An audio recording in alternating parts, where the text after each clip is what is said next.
Cutting aluminum using a CNC router. Welcome to episode 8 of CNC Router Beginner to Pro. Now, we cut the video last time short at the 10-minute mark and I have so much information, so I want to get right away going, but I like to review one of the questions or statements actually that came up from the last video, and that is, hey, if you use the right tool, you don't need coolant.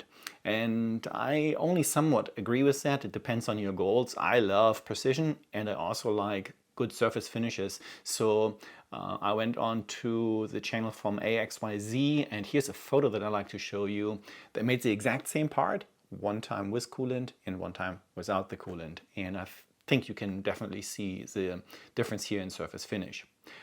Okay, so for today's video, I have I have really one goal, but I made it into 3 sections. The goal is to give you, as a beginner, the tools along to be able to optimize the cutting parameters for aluminum on your machine. The word here is on your machine. That's really, really important on a CNC router. And for that, I need 3 segments to do that. One is I like to just teach you the lingo, so the terms and phrases we use, the words we use when we talk about the different cutting parameters. The next one is I like to show you the tools I use, and some of them I suggest you avoid versus others that are better suited for cutting aluminum. And number 3 is that I like to cut the part that I showed you last time. This is this one right here. It's actually a holder positioning device for my Z-Touch probe. Okay, so let's do exactly that. The first parameter I like to explain to you is the surface speed for aluminum. And we normally get that from the literature, so from a book, or you ask Google. The problem with the parameter really is that it is a very broad parameter. It's a very broad recommendation. So the abbreviation for that is V for velocity, VC. And I find online mainly for cutting or milling 200 to 1000 meters per minute. I mean, 1000 meters per minute is what I always call a warp speed. It is just, I think, for anything on a router, totally not attainable. So my recommendation is a VC of 300 to 400 meters per minute. If you stay within, let's say, 5 to 8 millimeters cutting tools, then this gives and yields a good RPM. RPM, what I'm talking about? Well, that's the next thing I like to explain to you. So the VC has a direct relationship to the RPM. Let's imagine I have a drill press right here and I have a pulley set up on top, and they are connected with each other via a belt. Like if I move, the belt moves, and of course both of the pulleys move, but the diameter is different. So that's what I show here in my illustration. You can see the right hand diameter is larger, the small hand diameter is smaller. What? Left hand diameter is smaller. So the velocity is, let's say, 300 meters per minute. So that is the belt. The belt goes 300 meters per minute. Then the circumference speed on the large pulley needs to be 300, and on the small pulley needs to be 300. Now let's say for a moment that the small pulley has half the diameter of the large pulley. Ultimately, that means that the small pulley will need to run twice the RPM than the large pulley does. But they both have the same velocity. So with a constant velocity, the RPM changes based on the diameter. That's what I like you to understand here. A smaller diameter tool with the same surface speed will have a higher RPM than a larger diameter tool. So this is where we get our RPM from. To explain the depth of cut, I went to the Fraser webpage, made some selections for the tools, and arrived at a 6mm square end mill with 2 teeth. And I downloaded the PDF file. Let's have a look at that. So here on the top, we see the application. And there are 2 arrows right there. One is in axial direction, and that would be AP, and this will be your step down. And one is in radial direction, and that will be AE, and that is the radial depth of cut. And they are also sometimes in abbreviated. What you will see is ADOC for actual depth of cut and RDOC for radial depth of cut. Now, while we are here, This is a 6mm tool, so let's have a look what the cutting parameters tell us here. And the cutting parameters here would say that it's z equals 2, so 2 teeth. Velocity, so that is the surface speed, is 550. Feet per tooth would be 0.12. And at 550.12, I can tell you right now, for a two flute, our router cannot do that. Or my machine cannot do it. AP is 9, so 9mm down, and AE is 3.6mm over. That's way too heavy of a cut, can't do it. And the RPM is 29,000. I only go to 24,000, and I don't even run that most of the time. And then we have a VF, that would be the feed rate, and that is 7 meters per minute. Most of the time I don't run that fast. However, all of those parameters go hand in hand, and you cannot just change one but not the other. And our material removal rate will result in 227 cubic centimeters per minute. That's pretty insane for a small tool like this. And that's what the the tool vendor likes to do. They would love to run that tool as the highest material removal rate, Q, so that you can make money. But that's not my target and my objective. I just like to make a project that it finishes okay, it looks good, and my tool stays alive. Next, I like to go to the web page from Sandvik, and here you will see a lot of explanations actually for the formulas and how they're associated with each other and what they're called and so on, and all of the individual parameters as well. But I like to go to this image here on the right hand side. It is an explanation of the feet per tooth. So the feet per tooth is FZ. In this image we see a tool from the top. It has actually 6 flutes, so it has 6 teeth on it, or 6 cutting edges. And in one revolution we have to make 6 slices, or it will make 6 slices in one revolution. So FZ is given to us, and we have to give this factor of FZ, this value, to every single tooth. That means from this tooth to this tooth, I need to move FZ. From this tooth to this tooth, I need to move FZ. So in one revolution, I need to move FZ 6 times. That is where our feed rate is coming from. Now, we have sometimes a 3 flute tool machining aluminum. What would happen here? Well, we have to take FZ times 3 because we have to give every single tooth its value for FZ. Now, how would that look like with a single flute tool, with an O flute? Well, in one revolution, I only need to move this distance, the first distance here forward. That's it.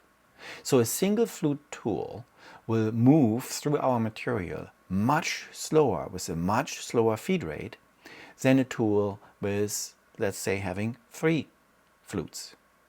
So that's the important takeaway right here, that FZ is multiplied per tooth, and a single flute tool moves slower through the material than a 3 flute tool. Example for my machine, for a 6mm single flute tool. Very important, single flute tool.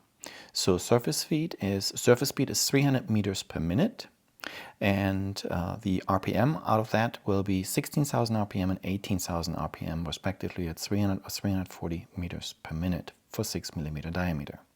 Now, if I pick 0.05 millimeter chip load, then that means that I have a feed rate of 800 millimeters per minute at 16,000 or 900 millimeters per minute at 18,000 RPM. And my machine is capable of doing that. So there are 4 segments of tools right here. These are for facing, these are for finishing, these are for pocketing, and this is for chamfering.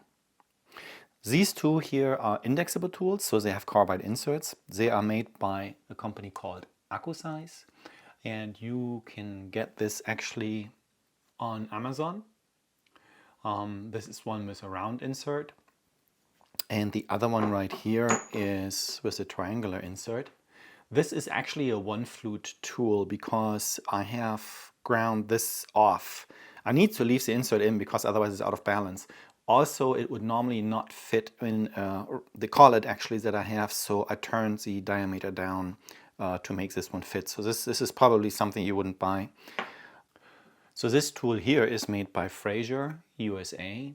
It has an uneven pitch actually, and that eliminates vibration or reduces vibration. That is the whole story of this one here. It's a finishing tool, so the maximum depth of cut you will have on this one here is probably like something like 0.2 of a millimeter or so.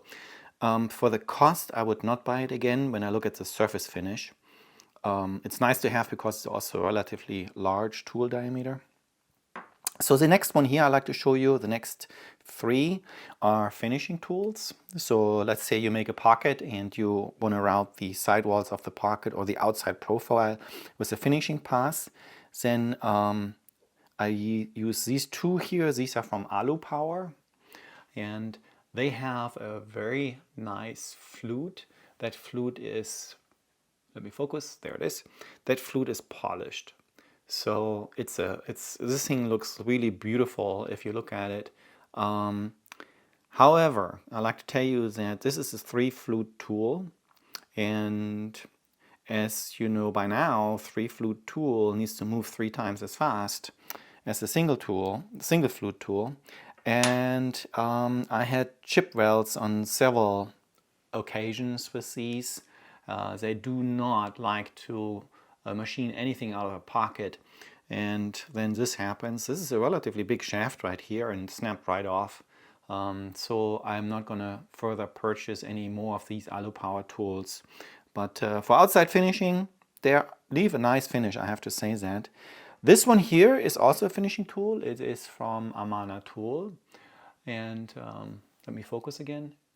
This is a tool, 3 flutes. It's probably 1/4 inch looking at it. It has a zirconium coating. That's why I put it on here. So let me talk about the coating for just a sec. The coating has a low friction on the surface, just like a polishing does.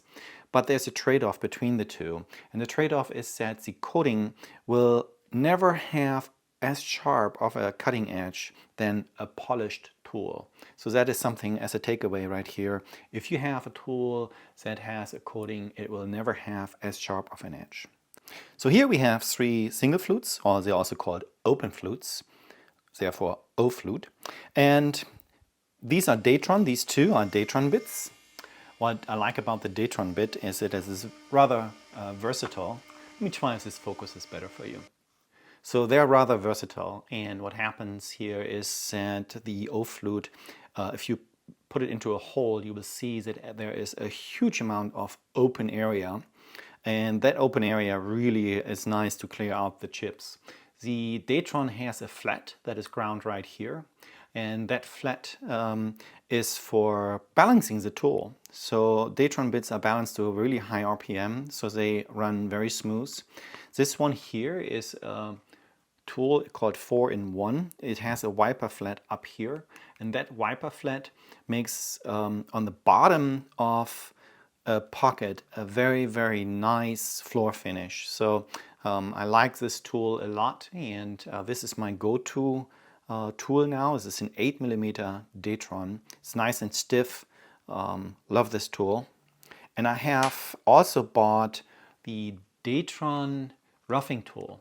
So it is just, it's classified also as an O flute or single flute tool, and it has, interesting enough, and it breaks the chip. So it has a chip breaker right here. Can you see that? Yep, I think so. There's a chip breaker right here on this cutting edge, and it also has a wiper flat on top. So that is nice. The floor finish, amazingly enough, it's the best floor finish that I can achieve on my machine, period. So on the bottom of a pocket, it makes a very, very nice finish. And I love this tool for that reason. Also, what I love about it is that it makes very nice, short, nice chips that the vacuum can easily evacuate, and they're easy coming out of any slit that you make. If you can only buy of all of the tools I show you here, if you only can buy one tool, I would get this one right here. There's a little bit of a drawback. You see there is a second cutting edge actually coming behind. Even though it's called a single flute tool, there's a second cutting edge coming behind the first one. It doesn't go all the way to the bottom. And what that does, it basically takes away the area that's a chip breaker will leave standing on the sidewall. And that makes for a really small line on your part. And that's something I don't like so good. So if you want a perfect finish on the sidewall of your part, you will need to come back with a finishing tool. But if it doesn't matter for you, then this is an awesome bit. I would buy that in a heartbeat again. They're expensive, but they're really good. Here I have a bit from Amana. It is also an open flute bit, an O flute or single flute bit. And you can see the geometry is completely different. It is polished in the inside, so I like that a lot. However, these I started out with for machining aluminum, and I don't use them anymore. I use them for plastic now, mainly because the sound is just so different and the surface finish is just not as good as on the Datron bit. So, yep, it's doable. You can use an Amana tool, but I prefer now the Datron bit. I have used also for chamfering different types of bits, and I have a drill mill, for example, that I bought, and it always sounded like in the very next second it's going to clog up and just, chip weld and everything stops. I have then changed to a Datron bit and love this. This makes a very nice chamfer. Chamfering is something where sometimes you have to take, the quality of the chamfer. The cut will sometimes not look quite as good, but yeah, so would buy this also again for chamfering. That's a tool that I use at the moment. It's a 6mm tool. Finishing facing tool is relatively new, and for this cut I copied exactly the data from the web page. Normally I can't do that, it won't work, but here it worked and the cut quality is, I think, okay. I'm honestly a little bit underwhelmed for the cost of the tool. This is the 2D profile cut on the outside, 5mm Datron tool, single flute, 18,000 RPM. The step down here, AE, is 2mm. So for a 1/4 inch plate, that means that I have to make 3 cuts all the way around the perimeter to finish off this cut.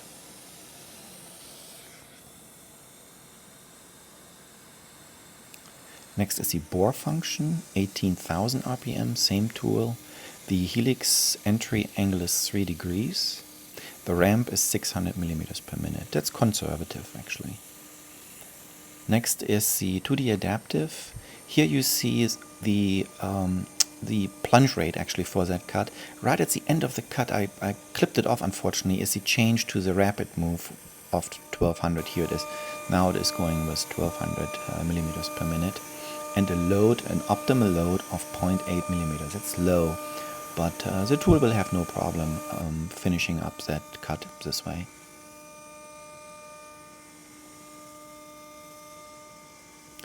The adaptive always requires a finishing pass, and that is coming next. So this is a 2D profile pass, same tool, Datron 5mm, 18,000, full depth of cut with 6mm, and 0.2mm AE step over. This is a change to the Datron 6mm 3 flute tool. So 3 flutes. That means I drop the RPM down to 13,000. That allows me a feed rate of 1,300mm per minute. So here's the part. I like to show you a close-up of it. It's not going to be simple to focus, but I hope it will work. I've seen better on the surface finish from the facing tool, so that's why I said I'm a little bit underwhelmed. The inside looks really nice from the Datron, and also the outside surface, the perimeter cut looks good. Yeah, so this was an easy part to make because it is only a 1/4 inch thick. So the thicker the part will get, especially in relation to your tool diameter, so the further the tool has to go down in and clear out the chips, the more difficult your part will be to make, and the more you have to be really on top of chip clearing. That you blow the chips out or vacuum it out, or whatever your method is going to be to evacuate the chips out, that becomes more and more important the deeper the cut is. Now, if you made it all the way to the end, I'd like to give you a couple of bonus things. I said one of my goals is that you can optimize the parameters on your machine. So the depth of cut is really one that you can play a lot with. So I gave you a chip load in the beginning of 0.05 millimeter. You can cut that in half if you have a desktop machine that is not as rigid, and it will still work. But the depth of cut, you can do the full flute length or just, 0.2 of a millimeter. The chip load will not change. So one more time, the chip load will not change. Even your tool does not go as deep. That's very important. It's a very important fact to know. What that means is really that you can play with the depth of cut. The depth of cut will be in direct relationship, or will cause a direct relationship or impact, I think is the right word, on the holding power of your axis and the horsepower needed from your spindle. So if things start to rattle around and chatter, don't use the RPM as a parameter. Just start out with changing the depth of cut, lower it down. And people are going to say, well, you're not using your end mill the right way. You're paying for the whole flute. You're only wearing it out quickly. You're only using the top of it or the end face of it. That's all true, yeah. On the router, we have some limitations, and one might be that your router is not in its axis stiff enough for a deeper cut. So just go ahead and make a shallow cut. Start out with 0.2 millimeters at 0.02, yeah, that's right, 0.02 millimeter chip load. Give that a shot, and if things don't want to work out the way, then start reducing the depth of cut or the step over further. Okay, so I hope that you got value out of this. Dang it, I forgot to ask people to leave me a thumbs up. Oh well, I'll catch you in the next one. Take care. Bye.